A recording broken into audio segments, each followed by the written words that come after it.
Do you ever feel like your sensitivity is a flaw? Like you're drowning in emotions while everyone else floats on the surface? Untouched, unmoved, unbothered? They tell you to heal, to stop feeling so much. But what if you're not broken at all? What if you're just still awake in a world that's learned to sleepwalk through its own soul? What if the very thing they're trying to fix in you is the thing that's still alive? There's something happening in our world that we don't talk about enough. We've created a society that rewards numbness and punishes depth, that celebrates efficiency over empathy, that calls sensitivity a disorder and emotional numbness normal. You know this feeling, don't you? The way people look at you when you care too much, when you feel too deeply, when you can't just let it go or move on or get over it as quickly as everyone else seems to. The way their eyes glaze over when you try to explain that you can feel the sadness in a room, the tension in a conversation, the loneliness behind someone's smile. Maybe you've been told you're too much, too sensitive, too emotional, too intense, too complicated, too everything that makes you human. Maybe you've been called dramatic for having feelings about things that matter. Maybe you've been told you're overthinking when you're actually just thinking, feeling, connecting dots that others prefer to leave unconnected. Maybe you've spent years trying to fix yourself, trying to feel less, trying to care less, trying to become less of who you are so you can fit into a world that seems designed for people who feel less. You probably tried therapy, meditation, boundaries, energy healing, crystals, sage, journaling, anything to help you stop absorbing the world's pain like a sponge. But here's what nobody tells you. You're not too much. You're simply still feeling in a world that has forgotten how to feel. You are simply still connected in a world that has learned to disconnect. You are simply still awake in a world that has chosen to sleep. Carl Jung understood this deeply when he said, "People will do anything, no matter how absurd, to avoid facing their own soul." What if your sensitivity isn't a problem? What if it's proof that you haven't abandoned your soul yet? What if it's evidence that you're still in relationship with the parts of yourself that others have learned to exile? What if you're not broken, you're just still whole? Take a moment to let that sink in. Feel in your body. You're not broken. You never were broken. You're still whole. Let me tell you about Emma. She's 32, works in corporate marketing, sits in glass conference rooms where everyone nods along to strategies that feel hollow, campaigns designed to manipulate rather than inspire. She can feel the disconnection in the room, like a physical weight pressing against her chest. While her colleagues discuss quarterly targets and conversion rates, she's absorbing the underlying desperation, the unspoken burnout, the collective exhaustion that no one wants to acknowledge. There's Jennifer, who checks her phone every 5 minutes but never really sees anyone. There's Robert, who jokes constantly but hasn't felt genuine joy in months. There's Michelle, who talks about work-life balance while answering emails at 11 p.m. Emma sees it all, feels it all, carries it all. She goes home drained, not from her own emotions, but from carrying everyone else's unexpressed feelings. She's been told she needs better boundaries, that she's too invested in other people's problems, that she should learn to compartmentalize like everyone else. But what if Emma isn't the problem? What if she's doing something the rest of the room has forgotten how to do? What if she's still connected to something they've learned to disconnect from? What if her sensitivity is actually a form of intelligence that our culture has forgotten how to value? This is the empath's dilemma. You live in a world that has systematized emotional numbness, that rewards people for not feeling, for not caring, for not being affected by the pain around them. A world that promotes emotional efficiency over emotional authenticity. And then it pathologizes the ones who still do feel, who still do care, who still are affected. Think about it.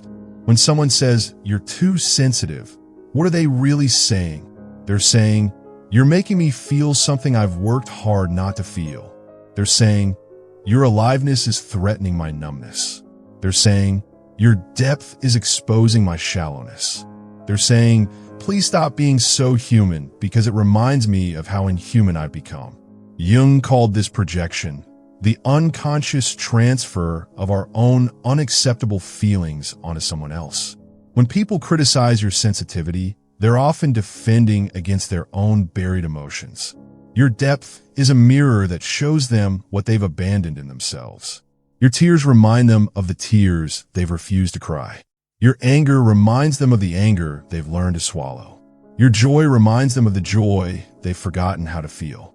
You carry what others won't name. You feel what others won't face. You become the container for the collective shadow, all the emotions, all the pain, all the truth that society has decided is too inconvenient to acknowledge. But here's the thing about shadows. Jung wrote, "The shadow is a moral problem that challenges the whole ego personality." When you feel deeply in a shallow world, you become a walking challenge to everyone's carefully constructed emotional walls. You become living proof that there's another way to be human. Consider David, a father of two, who notices everything. The way his neighbors smile doesn't reach their eyes after her divorce. The exhaustion in his partner's voice that they insist isn't there when they say they're fine. The quiet desperation in his children's laughter when they're trying too hard to be happy after he and his wife had another silent fight at breakfast. David doesn't just see these things, he absorbs them. He carries them in his body like stones in his pockets. And everyone around him keeps telling him he's overthinking, overanalyzing, making problems where there aren't any. His wife says he's creating drama. His mother says he's always been too intense. His friends say he needs to lighten up, but David knows something they don't. He knows that ignoring pain doesn't make it disappear. It just makes it grow stronger in the dark. He knows that pretending everything is fine when it's not creates a kind of spiritual poison that seeps into everything. Relationships, families, communities, entire cultures. This is what empaths understand that others have forgotten. Pain that isn't witnessed doesn't heal. It metastasizes. It spreads through families like a silent virus, through communities like an invisible plague, through entire cultures, creating generation after generation of people who are numb to their own souls. You haven't learned to feel less. You've remembered how to feel it all. You haven't become dysfunctional. You've remained functional in a dysfunctional world. You haven't lost your way. You've refused to follow a path that leads nowhere. But this comes at a cost, doesn't it? The cost of being different. The cost of being misunderstood. The cost of caring in a world that has forgotten how to care. The cost of feeling in a world that has learned to go numb. And somewhere along the way, you probably started to believe what they told you. That you were too much. That you needed to change. That your sensitivity was a flaw that needed fixing. But what if they were wrong? What if they were so wrong that everything you've believed about yourself needs to be reconsidered?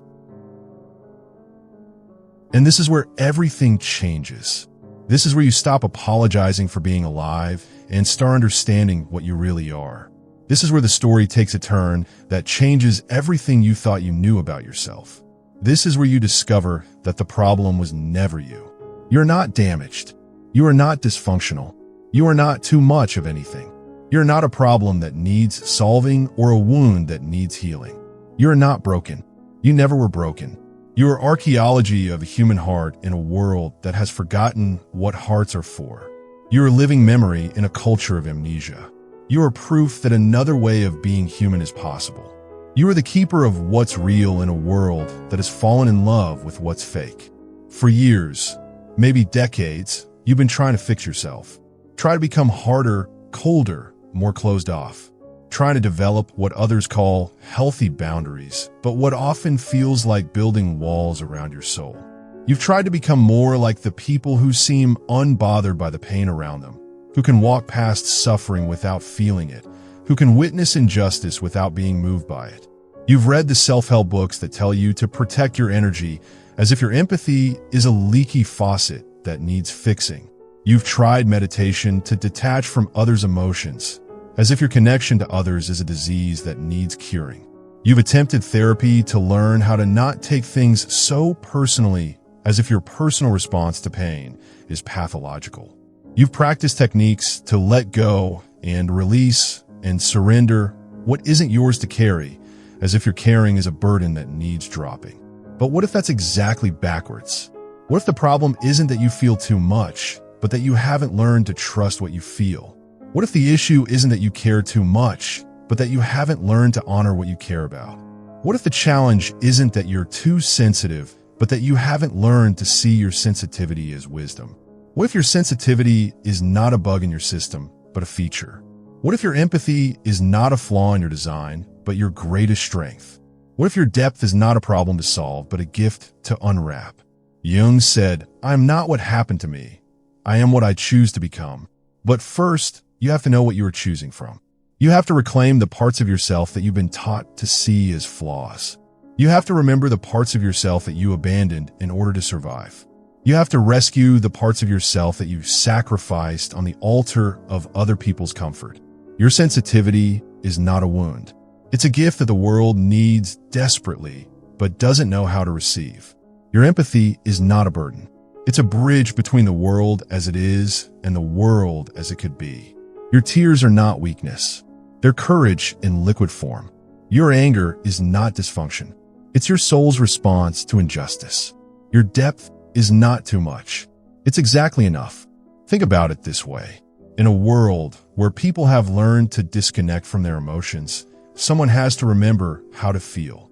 Someone has to carry the depth, the pain, the beauty, the truth that everyone else has decided is too overwhelming to hold. Someone has to be the keeper of what's real while others chase what's fake. Someone has to be the guardian of authenticity while others perform their lives. That someone is you. You're the one who still responds to authenticity while others have learned to respond only to performance. You are the translator between the soul's language and the world's machinery. You're the bridge between what is and what could be. You're the reminder that there's more to life than productivity, efficiency, and emotional numbness. But here's the crucial part, and this is where Jung's wisdom becomes essential.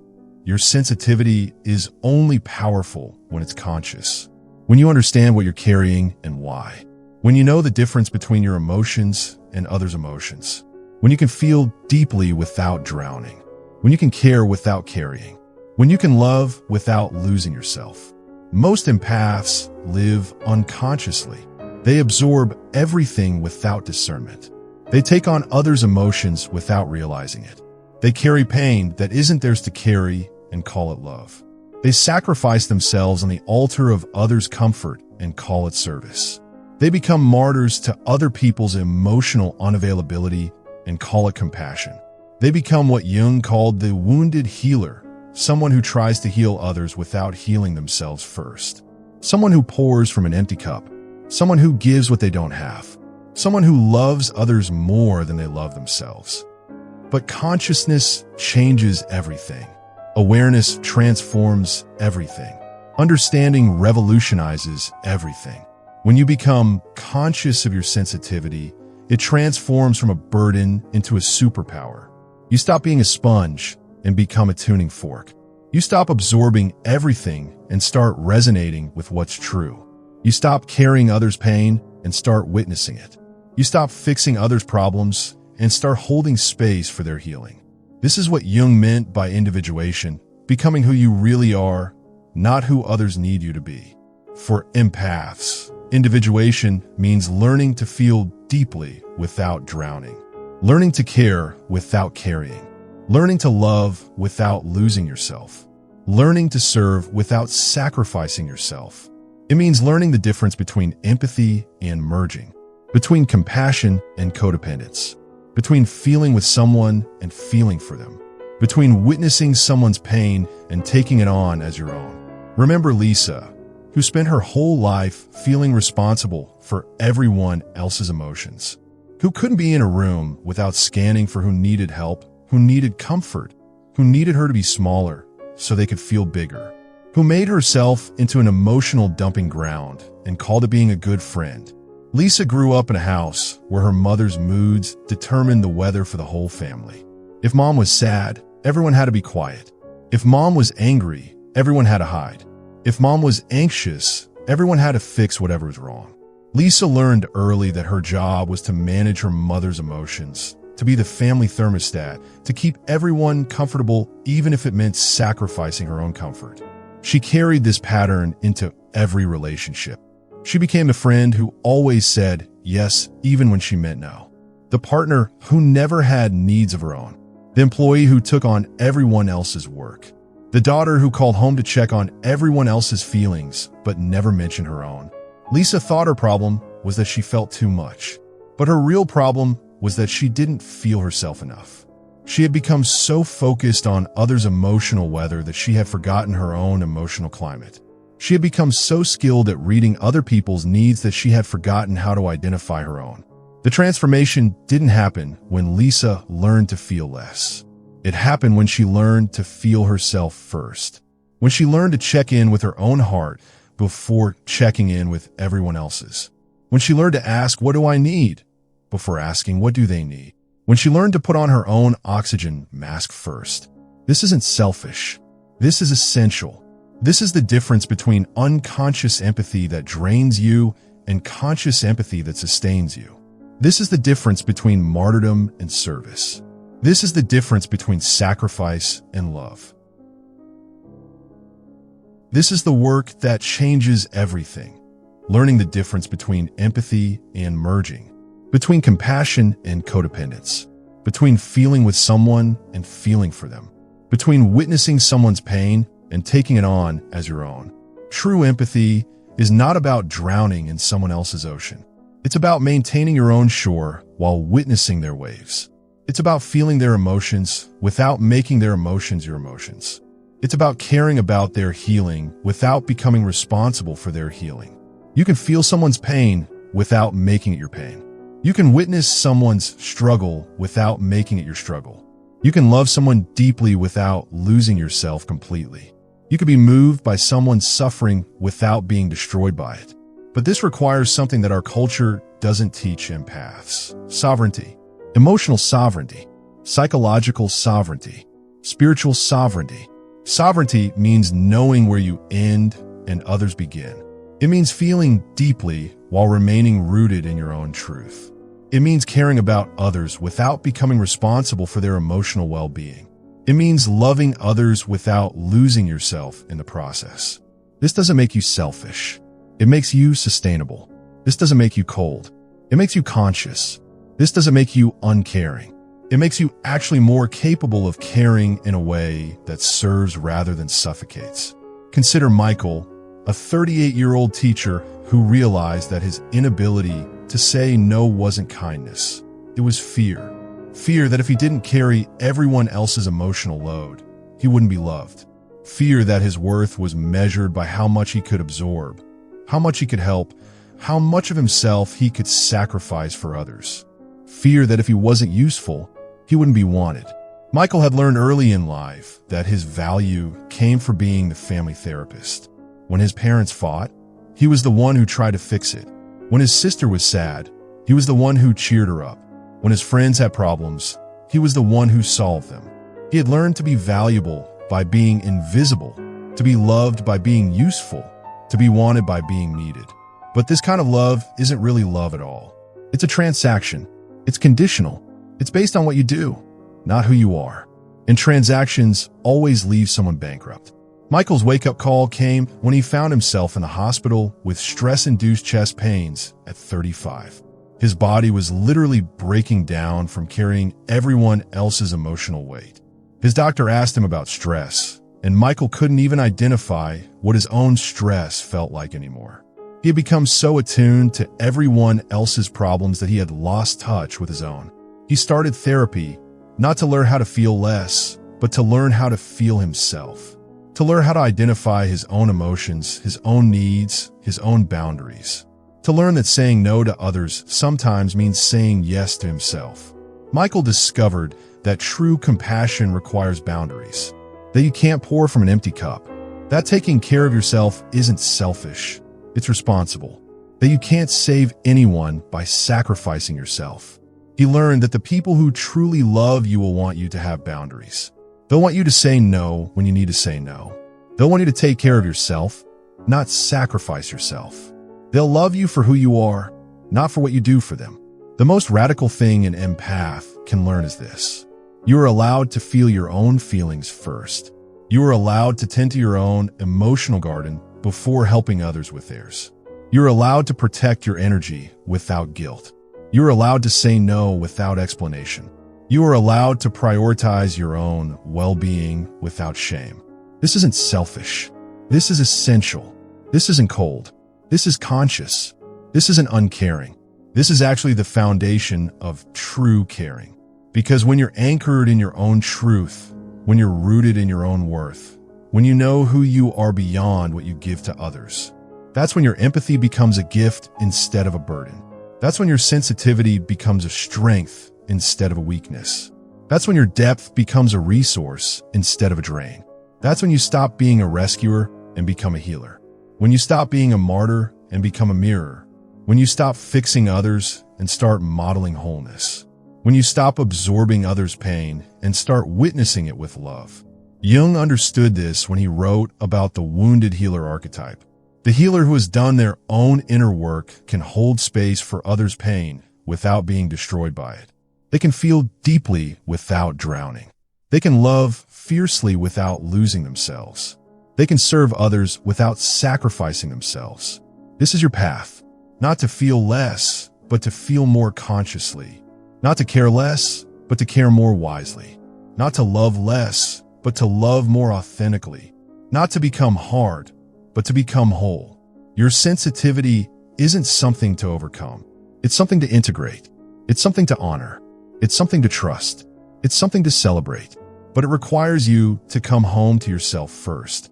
It requires you to remember who you are beneath all the roles you've played, all the needs you've met, all the pain you've carried that wasn't yours to carry. Take a moment right now. Put your hand on your heart. Feel it beating. That's your life force. That's your aliveness. That's what makes you who you are. You don't owe that to anyone. You don't have to give that away. You don't have to sacrifice that for anyone's comfort. You're allowed to keep some of yourself for yourself. You're allowed to save some of your love for yourself. You are allowed to use some of your energy for your own dreams, your own healing, your own joy. This is not selfishness. This is self-love. And self-love is the foundation of all other love. So here you are at the end of this conversation, and maybe something has shifted.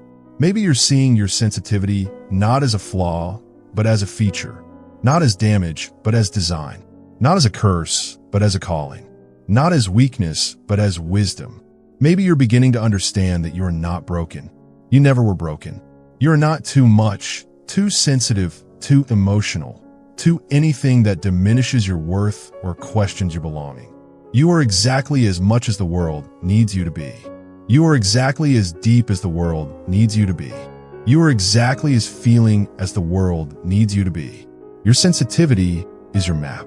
It shows you what's real, what's authentic, what matters. It guides you toward truth and away from performance. It helps you love deeply and live honestly. It connects you to the parts of life that others have learned to ignore. Your empathy is your compass. It points you toward what needs healing, what needs attention, what needs love. It helps you navigate relationships with wisdom and depth. It connects you to the web of humanity that others have forgotten exists. Your depth is your gift. In a world of surface-level connections, you offer soul-level intimacy. In a world of shallow conversations, you offer meaningful dialogue. In a world of emotional numbness, you offer feeling that heals. You were never meant to be useful. You were never meant to be convenient. You were never meant to make others comfortable by making yourself small.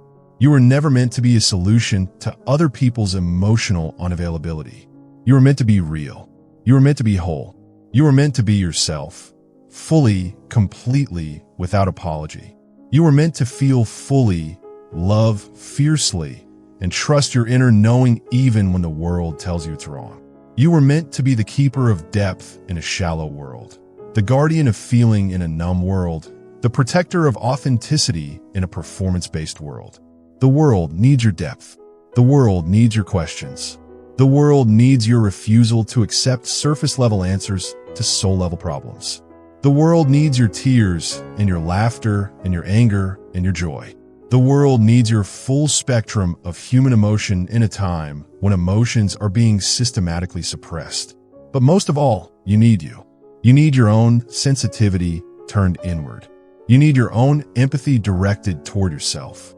You need your own compassion for the journey you've been on. You need your own forgiveness for all the times you believed what they told you about being too much. You've been carrying others' pain for so long that you might have forgotten your own. You've been so focused on healing everyone else that you might have neglected your own healing. You've been so busy being what others needed that you might have forgotten what you need. It's time to come home to yourself. It's time to remember who you were before you learned to be what others needed. It's time to reclaim the parts of yourself that you abandoned in order to survive. It's time to rescue the parts of yourself that you sacrificed for others' comfort. It's time to feel your own feelings first, to trust your own truth, to honor your own needs, to love yourself with the same fierce tenderness you've always given to others, to protect yourself with the same dedication you've always given to protecting others. You don't need to be less of who you are. You don't need to fix what was never broken. You don't need to heal what was never wounded. You don't need to change what was always perfect. You just need to remember what Jung knew. Your vision becomes clear when you look into your heart. Who looks outside dreams.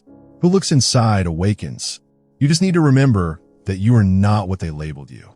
You are not what they needed you to be. You're not what they told you was wrong with you. You are not the problem they made you believe you were. You are what you choose to become, fully, freely, deeply. You are who you decide to be, consciously, courageously, completely. You are an empath. You are awake. You are whole. You are real. You are exactly what this numb world needs to remember how to feel again. The question was never whether you're too much. The question was never whether you need to change.